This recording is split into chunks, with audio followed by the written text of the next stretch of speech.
بھی ملتی. خود آیت اللہ العظمیٰ سید حسین بروجردی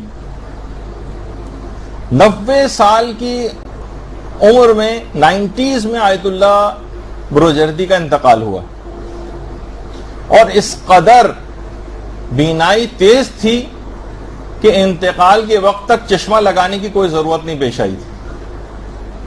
جب ان سے لوگ پوچھتے تھے کہ ایسا کیسے ہوا تو خود فرماتے تھے کہ جب میں بروجرد میں تھا تو وہاں پر مجھے آنکھوں کی ایک شدید بیماری لاحق ہو گئی تھی. شدید بیماری، دنیا جہان کے علاج کروا کے دیکھ لیے لیکن افاقہ نہیں ہوا. انہی دنوں میں ایام عزا میں محرم کی جو مجالس ہوتی تھیں ہمارے گھر، اس میں عزاداروں کے دستے شریک ہوتے تھے. تو کہہ رہے ہیں عاشورے میں گلگیروں کا ایک دستہ اس زمانے میں آتا تھا، اور اس میں سارے کے سارے افراد جتنے بھی ہوتے تھے سب سادات ہوتے تھے، اور علماء اس میں شریک ہوتے تھے. یعنی ایسا ماتمی دستہ جو کہ سادات پر مشتمل ہوتا تھا اور سب کے سب علماء ہوتے، صاحبان علم کا دستہ ہوتا تھا.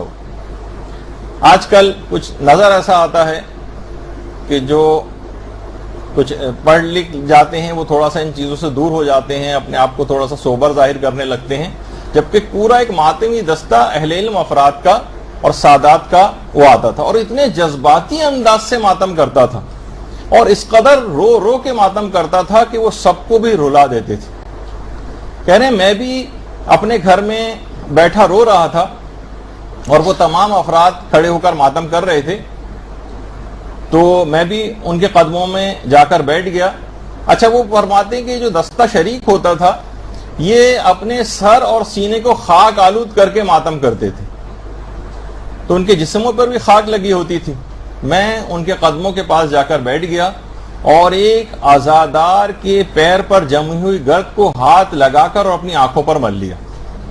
کہہ رہے ہیں وہ دن ہے اور آج کا دن، 90 سال کی عمر میں آج تک کبھی مجھ کو چشمے کی کوئی ضرورت نہیں پیش آئی، بلکہ ایسی بینائی اس کے بعد ہو گئی کہ اس کے بعد کسی بھی طرح کے اینک لگانے کی اور چشمے کی کوئی ضرورت باقی نہ رہی.